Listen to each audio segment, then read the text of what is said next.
چونکہ آج پاکستان میں میڈیا کی زینت اسکرینیں یعنی ان اسکرینوں کی زینت بنا ایک ہی ٹاپک ہے، اور وہ ٹاپک ہے سکندر اعظم کے اعظم خان کا۔ اور جس طرح سے ڈھول کا پول کھل گیا ہے اور تمام وہ سائفر کے ساتھ جڑی شعبدہ بازی، ڈرامہ بازی اور اداکاری جو ہے وہ سامنے آ گئی ہے، تو یہ چیز جو میرے چیئرمین پی ٹی آئی کے اپنی آنکھیں کھولنے کے لیے کافی ہے کہ جھوٹ کے کوئی پاؤں نہیں ہوتے۔ جھوٹ جو ہے آپ جس ڈٹائی اور مکاری سے بولیں، آخر سچ جو ہے اس کی جیت ہوتی ہے اور سچ جو ہے وہ سامنے آتا ہے۔ اعظم خان کا سکندر اعظم کے حوالے سے، چیئرمین پی ٹی آئی کے حوالے سے جو بیان سامنے آیا ہے، یہ اس بات کی عکاسی کرتا ہے کہ وہاں وزیر اعظم ہاؤس کے جو در و دیوار تھے وہ کس طرح اداروں کے خلاف ذاتی سیاست اور مفادات کے تحفظ کے لیے اور عوام کو ورگلانے اور بیوقوف بنانے کے لیے سہولت کاری کا کردار ادا کرتے رہے۔ ایک ایسا شخص جس نے پاکستان تحریک انصاف کے 3.5 پونے 4 سال کا جو اقتدار تھا، اس کو جس طرح غنڈہ گردی کے ذریعے پرائم منسٹر آفس کے اندر سیاستدانوں کی بے توقیری کی، پی ٹی آئی کے پارلیمنٹیرینز کو اپنے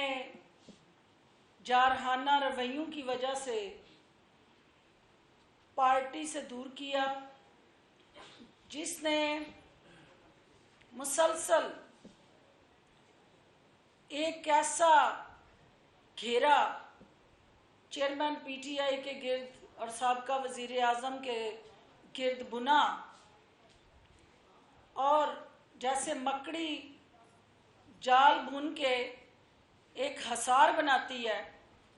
اسی طرح اعظم خان نے سابقہ وزیر اعظم کی سوچ، سابقہ وزیر اعظم کی ویژن اور سابقہ وزیر اعظم کے عمل کے گرد وہ جالا بنا، اور وہ جالا مفادات کے ساتھ جڑا ایک ایسا سہولت کاری کا عمل تھا کہ جس کے تانے بانے وزیر اعظم کے گھر تک جاتے تھے، اور وزیر اعظم کے گھر سے آنے والی ہدایات جو ہیں وہ اعظم خان جیسے ہدایت کار اور اداکار ایٹ اے ٹائم وہ 2 رول ادا کر رہے تھے۔ ایک تو وہ بیوروکریسی کو ہدایت کاریاں دے رہے تھے، دوسرا اداکاری میں وہ اپنا ثانی نہیں رکھتے تھے کہ وزیر اعظم کے کانوں میں اداروں کے خلاف زہر گھولنے اور عوامی نمائندوں کی توہین سمیت جتنے فارمولے وہ اپنے پٹاری سے روز کوئی نہ کوئی فارمولہ لے کے ان کے سامنے بیٹھتا تھا اور ان کو یہ باور کراتا تھا کہ یہ عوامی نمائندے جو ہیں ان کو نہیں، انہیں آپ کو یہ نہیں چاہیے کہ یہ طاقتور ہوں، یہ جتنے کمزور ہوں گے اتنا آپ کی طاقت میں اضافہ ہوگا، لہٰذا ان کو بیوروکریسی کے ہاتھوں بے توقیر کیا جائے، ان کو عوام کی ان گلیوں محلوں میں جب پبلک سروس ڈلیوری نہیں ہوگی، عوامی نمائندے عوام کے مینڈیٹ کے ساتھ انصاف نہیں کر رہے ہوں گے، تو وہ عوام جو ہے وہ یقیناً ان عوامی نمائندوں کے خلاف ریئیکشن دیں گے، احتجاج ہوگا، متنفر ہوں گے۔ تو اس کی قیمت جو ہے وہ جماعت ادا کر رہی تھی، اور یہی وہ وجہ تھی کہ جو ملک بھر میں الیکشن ہوئے، 13 بائی الیکشنز میں اس وقت جب ہم حکومت میں تھے تو 12 الیکشن ہم نے ہارے، کیونکہ جو عوامی نمائندوں اور عوام کا جو آپس میں گیپ تھا، جو ہماری پبلک سروس ڈلیوری اور بیڈ گورننس کے چرچے تھے، جو اداروں میں غلط فہمیاں پیدا کر کے ایک تناؤ اور کھچاؤ کے موجد عمران خان کے ساتھ بیٹھے اعظم خان کا جو روڈ میپ تھا، وہ روڈ میپ ہر حال میں پاکستان کو عدم استحکام کا شکار کرنا تھا۔ اور عزیز ساتھیو، سائفر کی حقیقت کھلنے کے بعد یہ حقیقت سب پہ عیاں ہو گئی کہ ایک بشرا بی بی صاحبہ جہاں وہ پیرنی کا کردار نبھاتی رہیں، وہاں ان کا ایک وزیرنی کا کردار بھی پس پشت چلتا رہا، اور جہاں انہوں نے کوشش کر کے ہر وقت ہر لمحہ جھوٹ کو سہارا دیا، اس کی آبیاری کی، اور سائفر کے اندر اس طرح کی کمال اداکاری کی کہ خالی کاغذ لہرانے کی جو سپر ہٹ مووی آپ سب نے دیکھی، جس نے پوری قوم کے مفادات کو داؤ پہ لگایا، بین الاقوامی سطح پہ پاکستان کی سبکی ہوئی، اداروں کو کمزور کرنے کے لیے جو زوج تھی وہ فوج کو اپنے ذاتی مقاصد اور عزائم کے لیے کمزور کرنے کی سائفر کے ساتھ جڑی ایک مکارانہ پالیسی اور اس کے ساتھ جڑی شاطرانہ چالیں اور معصوم عوام کے ذہنوں سے کھیلنے کے لیے جو ہمارے سب سے زیادہ پسندیدہ نعرے ہیں کہ کیا ہم کوئی غلام ہیں، کیونکہ یہ قوم معاشی آزادی چاہتی ہے، یہ قوم جو ہے وہ اپنے مسائل سے لڑتے لڑتے تھک گئی ہے اور وہ نجات دہندہ کی تلاش میں ہے۔ تو اس قوم کے اعصاب کے ساتھ کھیلا گیا، اس قوم کو منفی، بے بنیاد، من گھڑت، جھوٹے اور زہریلے پروپیگنڈے کا شکار کر کے پاکستان کی قومی سلامتی کو داؤ پہ لگایا گیا۔ اعظم خان کا جو کردار اس قوم کے سامنے آیا ہے اور اس کے ساتھ جڑا پیرنی کا جو گٹھ جوڑ ہے، وہ اس بات کی عکاسی کرتا ہے کہ زوج کے ذریعے فوج کو ملائن کرنا جس ٹارگیٹڈ، پلانٹڈ اور انجینئرڈ اس کاغذی پروسیس کو مینوور کر کے اپنے سیاسی مقاصد کے لیے استعمال کرنا، یہ جو اعظم خان کا بیان اور سٹیٹمنٹ ہے وہ اس حقیقت کی کلی کھول رہی ہے کہ اس کی ڈوریاں جو ہیں وہ الٹیمیٹلی کہاں سے ہلائی جا رہی تھی، اور وہ کس طرح پرائم منسٹر ہاؤس میں بیٹھ کے ہر ایک کی پگڑی کو دیدہ دلیری سے اچھالنے میں مصروف عمل ہے۔ کوئی شخص بھی اس کے عتاب سے محفوظ نہیں تھا، وہ میڈیا ہو، وہ عدلیہ ہو، وہ افواج پاکستان ہوں، وہ قومی سلامتی کے ادارے ہوں، وہ آپ کے عوامی نمائندے ہوں، وہ بیوروکریسی کے اندر آنیسٹ آفیسرز ہوں، ہر وہ شخص جو اس کے عزائم کے راستے میں چٹان بن کے کھڑا ہوتا تھا، اس کو کرچی کرچی کرنا،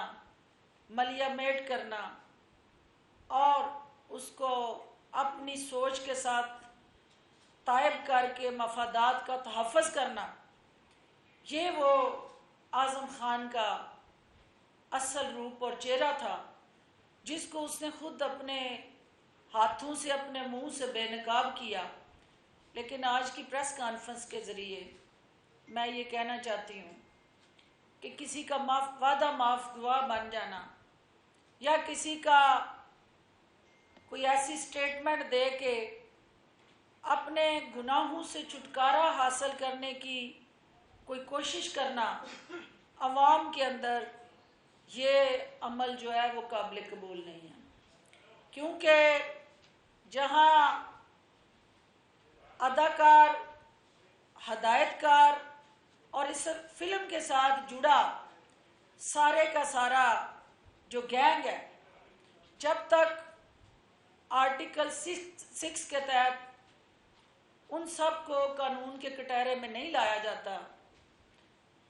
عوام اور اس ملک کی قومی سلامتی کے ساتھ کھیلنے کا یہ جو سلسلہ ہے یہ نہیں رک سکتا۔ دوسری بات میں یہ آپ کے ذریعے باور کروانا چاہتی ہوں کہ جو سائفر کے ساتھ جڑا ایک میرے معصوم عوام کو گمراہ کرنے کا ایجنڈا تھا، جس کو انہوں نے بعد میں اس بیانیے سے حسب عادت یو ٹرن لیا، اور حسب عادت ان ممالک کو جن کی بنیاد پہ انہوں نے ایبسولوٹلی ناٹ اور ہم کوئی غلام ہیں جیسے سلوگن متعارف کرائے اور نوجوانوں کو یہ باور کرایا کہ میں ملک کی اکنامک ساورینٹی اور ٹیریٹوریل انٹیگریٹی کا محافظ ہوں۔ وقت نے ثابت کیا، حالات نے ان کا اصل اور حقیقی چہرہ سب کے سامنے بے نقاب کیا، اور یہ سائفر کے حقائق عوام کے سامنے آنے کے بعد آئی پی پی کی لیڈرشپ اور تمام آئی پی پی کا جو as a political force plate form ہے، وہ حکومت وقت سے یہ مطالبہ کرتا ہے کہ اس سارے کھیل کے ساتھ جڑا ہر وہ کردار جو کسی نہ کسی طرح اس میں ملوث ہے، سہولت کار کے طور پہ، ہدایت کار کے طور پہ، اداکار کے طور پہ، یا کوئی پروڈکشن کرنے والا بھی اندر اگر شامل ہے، تو اس کو بھی آرٹیکل 6 کے تحت اس ملک سے غداری کرنے کے جرم میں قانونی اور آئینی شکنجے میں لایا جائے، اور عوامی سطح پہ اس سارے حقائق کے بے نقاب ہونے کے بعد ان تمام معصوم ذہنوں سے پی ٹی آئی کی قیادت اور اس کے ساتھ جڑے سارے کردار جو ہیں وہ معافی مانگیں، ان اداروں کی جن کی انہوں نے تذلیل کی، بے توقیری کی، ان کو کمزور کرنے کی جو دانستہ کوششیں کی، اس کے لیے بھی وہ نہ صرف پبلکلی اپالوجائز کریں بلکہ ان رائٹنگ بھی اپنے اس جرم کے فعل کے اعتراف کے بعد کم از کم اخلاقی سطح پہ اعظم خان سے اپنی لا تعلقی کا اعلان کریں۔ وہ بتائیں کہ یہ شخص جس کو ہم نے وزیر اعظم ہاؤس کا قبضہ گروپ کا سرگنا بنایا تھا، یہ شخص جو ہے آج وہ ہماری صفوں کی جو حقیقتیں بیان کر رہا ہے، تو اس کا اصل کردار کیا ہے، اس کا اصل روپ کیا ہے، تو ہم منتظر ہیں کہ اس پہ ان کی قیادت کا کیا رد عمل آتا ہے۔ دوسری چیز جو میں آج آپ کے ذریعے عوام کو بتانا چاہتی ہوں، جیسا کہ آپ جانتے ہیں کہ ہم نے پچھلی پریس کانفرنس میں استحکام پاکستان کی رجسٹریشن، اس کے مینیفیسٹو اور اس کے ساتھ جڑا جو ہمارا فیوچر پولیٹیکل روڈ میپ ہے، جو ہمارے اغراض و مقاصد اور سیاسی میدان کے اندر ہمارا جو آنے والے الیکشن اور سیاسی منظر نامے پہ کردار ہے، ہم اس پہ بات کریں گے۔ تو ساتھیوں، ہمارا مینیفیسٹو جو ہے وہ پبلک کر دیا گیا ہے، آپ کو اس کی کاپیاں جو ہیں وہ ڈسٹریبیوٹ کی جا چکی ہیں۔ اس کے چیدہ جو پوائنٹس تھے میں اس کو ہائی لائٹ چکی ہوں، اور آپ کو پتہ ہے کہ کسی بھی جماعت کا جو مینیفیسٹو ہے یا منشور ہے، وہ اس سیاسی قیادت کی ذہنی ہم آہنگی، فہم و فراست، ملک کے ساتھ محبت اور عوام کی ترقی اور خوشحالی کے اس روڈ میپ کا تعین کرتا ہے۔ تو یہ منشور جو استحکام پاکستان پارٹی نے دیا ہے، یہ صرف منشور ہی نہیں بلکہ عوام کو دیا گیا ایک شعور ہے، اور یہ وہ عوام کی ترقی اور خوشحالی کا وہ روڈ میپ ہے جس کا کوئی سپیڈ بریکر نہیں ہے، اور جو انشاءاللہ پاکستان کے اس گھٹن زدہ سیاسی، معاشی اور سماجی طور پہ اس وقت جو پاکستان جن الجھنوں کا شکار ہے، اس گتھی کو سلجھانے کے لیے جہانگیر ترین صاحب اور علیم خان صاحب کی قیادت میں تمام استحکام پاکستان پارٹی جو ہے وہ یہ عزم لے کے نکلی ہے کہ ہم نے روایتی سیاست کو دفن کرنا ہے، ہم نے پاکستان کو متحد کر کے تشدد، انتشار، نفرت اور کھینچا تانی کی سیاست سے نکال کر ایک رواداری، رکھ رکھاؤ اور فہم و فراست کا جو پاکستان کی سیاست کا حسن تھا، اس کو واپس لانا ہے۔ اور اس کے ساتھ ساتھ چونکہ نئی سیاسی جماعت ہے، اور یہ سیاسی جماعت جو ہے اس نے مینیفیسٹو کے اندر پاکستان کے مستقبل کے چیلنجز کو دور کرنے کے لیے ایک وہ دیباچہ آپ کے سامنے رکھا ہے جو انشاءاللہ ریفارمز کے ساتھ جڑا، عوام کی توقعات کے ساتھ نتھی، اور پاکستان کے مسائل کے تدارک کی وہ کنجی ثابت ہوگا کہ جس سے پاکستان کے اندر جو قائد کا پاکستان ہے، وہ خواب جو علامہ اقبال نے دیکھا تھا، اس کی تعبیر جو ہے وہ استحکام پاکستان پارٹی دے گی۔ اور اس کے لیے کہ اقبال کے خواب کو تعبیر دینے کے لیے ہمیں اقبال کا شاہین چاہیے، تو ہم نے انتخابی نشان کے لیے بھی شاہین نشان کے لیے درخواست جمع کروا دی ہے، اور انشاءاللہ جو آئی پی پی کا رجسٹریشن کے بعد کا جو لائحہ عمل ہے وہ باضابطہ طور پہ ممبرشپ ڈرائیو، اور چاروں صوبوں کے اندر ہماری جماعت کا وہ سیاسی ڈھانچہ اور سٹرکچر جو آلموسٹ بن چکا ہے، اس کو ہم صوبائی سطح پہ ہر صوبے کے دارالحکومت میں جا کے اس کو اناگوریٹ کریں گے، اور جہانگیر ترین صاحب کی زیر قیادت اور علیم خان صاحب کی زیر صدارت جو ہے یہ قافلہ اسی عزم کے ساتھ نکلے گا کہ انشاءاللہ پاکستان کو ہم نے ترقی اور خوشحالی کی راہوں میں ڈالنا ہے۔ آپ صاحب کی تشریف آوری کا بہت شکریہ۔ جو سوال کرنا چاہیں جی پلیز، آپ نے آتے ہی کر لیا ہے ٹکا ثانی، آپ جی جی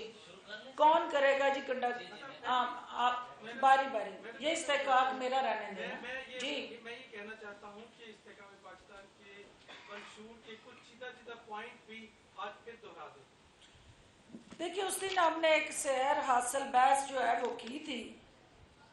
اور آج بھی ہم سب سے زیادہ جو اس وقت 70% آپ کی آبادی جو دیہات میں رہتی ہے، بجلی سے متاثرہ، اس کے ستائے ہوئے لوگ بل نہیں دے پا رہے، پریشان ہیں۔ ہم عوامی جماعت ہیں اور ہم نے فیصلہ کیا ہے کہ 300 تک یونٹ جو ہے اس پہ آئی پی پی جو ہے، اگر عوام اس پہ اعتماد کرتے ہیں اور ہمیں اقتدار کے ایوانوں تک رسائی ملتی ہے، تو آئی پی پی جو ہے وہ 300 یونٹ تک کے صارفین کو مفت بجلی دے گی۔ رورل ایریا کے اندر بسنے والے جو ہمارے 70% ایگریکلچرسٹ ہیں یا چھوٹے کاشتکار ہیں، زمیندار ہیں، ان کو ہم ہر حال میں جو بجلی کا لوڈ ہے اس سے سولر پہ شفٹ کر کے سبسیڈائز کر کے ان کو وہ سارا سپورٹ جو حکومت کو وہ بوجھ اٹھانا چاہیے جو ہمسائے ممالک میں ہماری سرحد کے دوسری پار کسانوں کو جو سپورٹ حکومتی سطح پہ دستیاب ہے، کیونکہ فوڈ سیکیورٹی آپ کا اگلا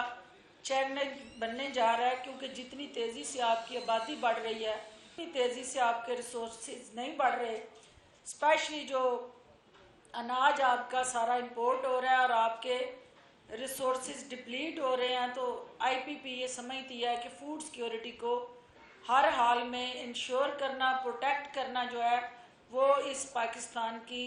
اولین ضرورت ہے اور ہماری اولین ترجیح ہے۔ دوسری چیز جو ہے وہ ختم نبوت پہ ظاہر ہے، کوئی بھی جماعت یا ملک جو ہے، خاص طور پہ وہ ملک جس کی بنیاد ہی لا الہ الا اللہ محمد رسول اللہ صلی اللہ علیہ وآلہ وسلم پہ رکھی گئی ہے، تو ہم اپنے اس عمل میں ہم یہ نہیں کہیں گے کہ ہم وہ جعلی ریاست مدینہ کے دعوے کریں۔ ہم یہ چاہتے ہیں کہ ہمارا جو سوشو کلچرل ریلیجیس ویلیوز جو پاکستان کا اعزاز رہا ہے، جو ہمارا ایک منفرد پہچان رہی ہے اور شناخت رہی ہے اس ملک کی جو کھو گئی ہے، اس کو واپس لانے میں ہم اپنا کردار ادا کریں گے۔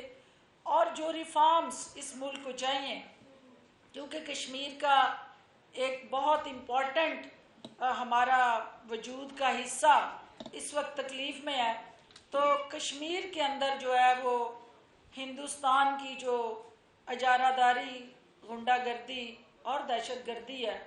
اس کو انشاءاللہ ہم آڑے ہاتھوں لیں گے، اور ہمسایوں کے ساتھ یا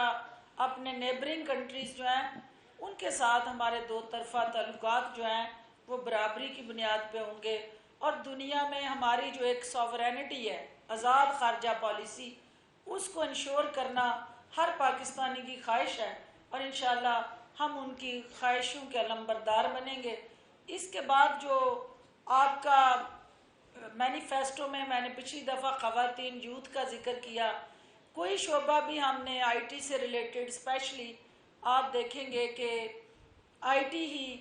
ایک ڈیجیٹل پاکستان اور ڈیجیٹل یوتھ کو جس طرح سے امپاور کر کے آگے بڑھنے کا ایک یونیک فارمولہ ہے، کیونکہ دنیا آج ترقی کے جو سفر پہ رواں دواں ہے، اس میں آئی ٹی جو ہے اس کا ایک کلیدی کردار ہے۔ تو استحکام پاکستان پارٹی جو ہے ڈیجیٹل پاکستان کے ذریعے پاکستان کو بدلے گی، اور انشاءاللہ پاکستان بدلے گا تو ہمارے حالات بدلیں گے، اور حالات بدلیں گے تو یقیناً ہمارے مشکلات اور مسائل جو ہیں وہ کم ہوں گے، تو ہماری سوچ بدلے گی، ہمارا پاکستان کا جو حقیقی درخشاں روشن چہرہ ہے وہ دنیا کے سامنے اجاگر ہوگا، اور یہی استحکام پاکستان پارٹی کا مقصد ہے۔ جی ہاں ایک پیچھے سے بیٹے پیچھے ہاں جی جی ایک طرف آپ کی ساری تبدیلی کی بات کر رہے ہیں، یہ ایسا کیا ہوتا ہے کہ سیاستدان جب پارٹی چھوڑتا ہے اس کے بعد اس پہ تنقید کرتا ہے، پارٹی کے اندر رہ کے تنقید کیوں نہیں کرتا؟ بہت اچھا سوال ہے آپ کا. دیکھیں دو طرح کے آپ کی سیاسی جماعتوں کے اندر رویے اور چیلنجز ہیں. ایک ہے کہ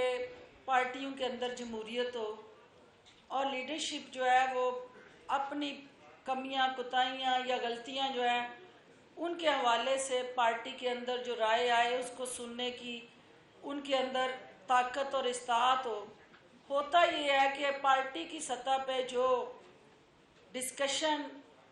اور ڈفرینٹ پوائنٹ آف ویوز جب پارٹی میں ڈسکس ہوتے ہیں تو لیڈرشپ کی جو اپنی ڈکٹیٹرشپ ہوتی ہے وہ ان سوچوں کو دباتی ہے، ان آوازوں کو بالکل خاموش کراتی ہے، اور کوئی غلطی کر لیتا ہے تو پھر اس کو نشان عبرت بناتی ہے اور باقیوں کو بتاتی ہے کہ یہ بولا تھا تو دیکھو میں نے اس کے حلقے کے فنڈ روک لیے ہیں، یہ بولا تھا، اس کو بڑا لیڈری چمکانے کا شوق تھا، میری جو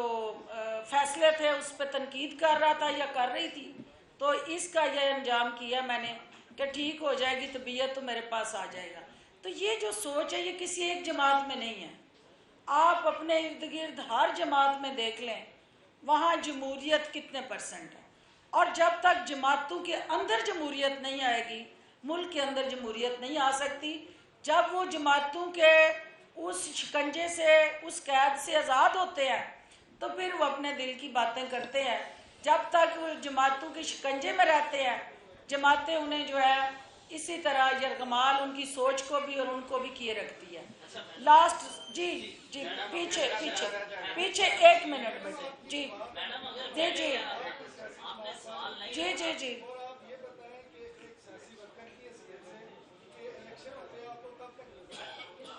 دیکھیے سیاسی